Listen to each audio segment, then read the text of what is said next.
नमस्कार।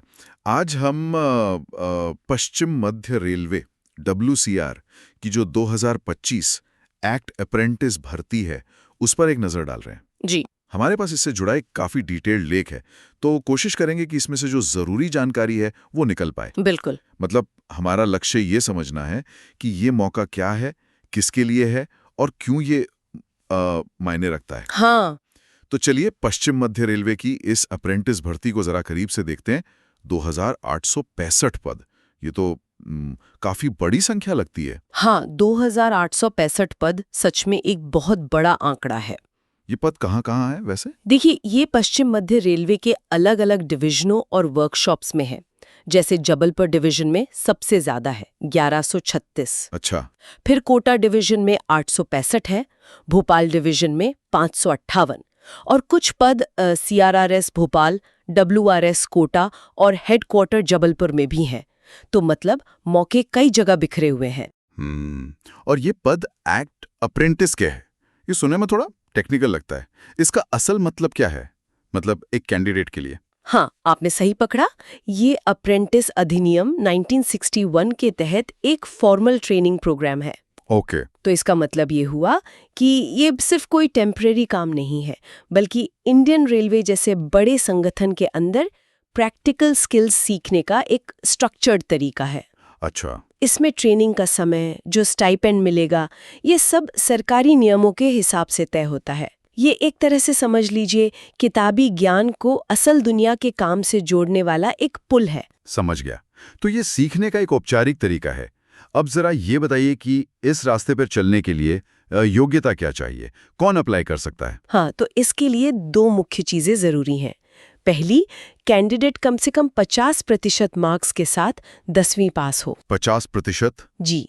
और दूसरी, उसके पास रिलेटेड ट्रेड में NCVT या SCVT से मान्यता प्राप्त IT सर्टिफिकेट होना चाहिए। NCVT मतलब नेशनल या state council for vocational training? बिल्कुल। तो बेसिक एजुकेशन के साथ साथ एक टेक्निकल क्वालिफिकेशन जरूरी है। योग्यता तो ठीक है, लेकिन उम्र का क्या मामला है? कोई एज लिमिट भी है? हाँ, एज लिमिट भी है। कैंडिडेट की उम्र 20 अगस्त 2025 को कम से कम 15 साल होनी चाहिए और ज्यादा से ज्यादा 24 साल। 15 से 24? हाँ, लेकिन इसमें कुछ छूट भी है। SC/ST कैंडिडेट्स के लिए ऊपरी आयु सीमा में 5 साल की छूट है। अच्छा। OBC के लिए 3 साल और जो PWBD यानी दिव्यांग उम्मीदवार है उनके लिए 10 साल की छूट दी गई है। ये छूट तो कई लोगों के लिए अच्छी खबर है। सोर्स में एक और जरूरी बात लिखी थी कि जिनका ITI का रिजल्ट अभी वेटिंग में है वो अप्लाई नहीं कर सकते। हाँ, ये बहुत जरूरी पॉइंट है, रिजल्ट हाथ में होना चाहिए। और हाँ, सिर्फ भारतीय नागरिक। चलिए अब सबसे अहम सवाल पर आते हैं, सिलेक्शन कैसे होगा? कोई एग्जाम वगैरह होगा? यहाँ एक दिलचस्प बात यह है कि इस भर्ती के लिए कोई रिटन एग्जाम या इंटरव्यू नहीं है। सिलेक्शन पूरी तरह से अकादमिक मेरिट पर होगा।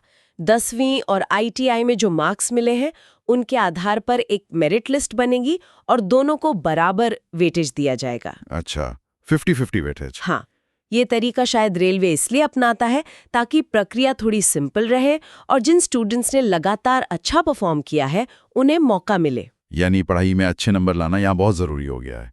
लेकिन अगर मान लीजिए दो लोगों के नंबर बिल्कुल बराबर हो गए तो? अच्छा सवाल है। ऐसी सिचुएशन के लिए भी नियम है। अगर मार्क्स बराबर होते हैं तो जिसकी उम्र ज्यादा होगी उसे प्रेफरेंस मिलेगी। ओके, उम्र। हाँ, और अगर उम्र भी सेम है तो फिर जिसने 10वीं की परीक्षा पहले पास की हो उसे चुना जाएगा। ठीक है। मेरिट लिस्ट बनने के बाद फिर डॉक्यूमेंट वेरिफिकेशन होगा और फिर फाइनल सिलेक्शन। पूरी प्रक्रिया काफी ट्रांसपेरेंट लग रही है। अप्लाई करने का तरीका क्या है और फीस वगैरह? एप्लीकेशन सिर्फ ऑनलाइन ही करना है। पश्चिम मध्य रेलवे की जो ऑफिशियल वेबसाइट है wcr.indianrailways.gov.in उसी पर जाकर। ठीक है। और फीस की बात करें तो जनरल, OBC और EWS कैंडिडेट्स के लिए टोटल 141 रुपीस है। इसमें 100 रुपए एप्लीकेशन फीस और 41 रुपीस प्रोसेसिंग चार्ज है। 141? जी।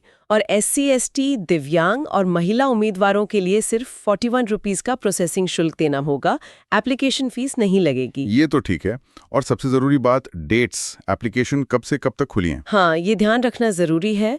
ऑनलाइन एप्लीकेशन 30 अगस्त 2025 से शुरू हो चुके हैं। अच्छा, शुरू हो गए हैं? हाँ, और इसकी आखिरी तारीख 29 सितंबर 2025 है। तो जो भी इच्छुक हैं उन्हें इस डेट का खास ध्यान रखना होगा। बिल्कुल, 29 सितंबर लास्ट डेट है।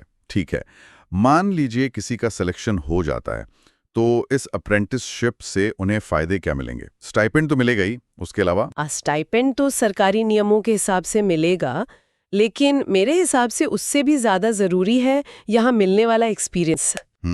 रेलवे की वर्कशॉप्स में काम करने का मौका, असली मशीनों पर हाथ आजमाने का, एक्सपीरियंस सुपरवाइजर से सीखने का अवसर, ये जो प्रैक्टिकल टेक्निकल नॉलेज और इंडस्ट्री स्टैंडर्ड के हिसाब से स्किल डेवलपमेंट होता है ना, हाँ, वो बहुत कीमती होता है। बिल्कुल, ये किसी भी युवा के करियर के लिए बहुत वैल्यूबल है।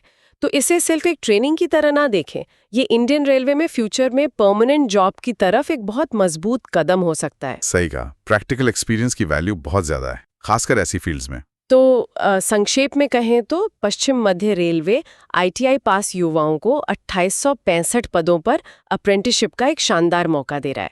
सिलेक्शन मार्क्स पर आधारित है, कोई एग्जाम नहीं है।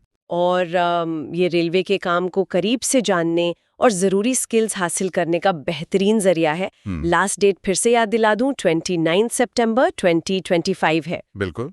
यहाँ एक विचार मेरे मन में ज़रूर आता है कि इस तरह के जो स्किल बेस्ड अप्रेंटिसशिप प्रोग्राम होते हैं, जहाँ प्रैक्टिकल अनुभव पर इतना जोर दिया जाता है, ये किसी व्यक्ति के करियर ग्रोथ के लिए और देश के लिए एक स्किल्ड वर्कफोर्स तैयार करने में आखिर क्या भूमिका निभाते हैं। खासकर रेलवे जैसे सेक्टर्स में, जहां थ्योरी से ज्यादा प्रैक्टिकल शायद ज्यादा मायने रखता है। इस पर सोचने से शायद हमें स्किल इंडिया की जो बड़ी तस्वीर है उसे समझने में थोड़ी और मदद मिले। सोचने वाली बात है।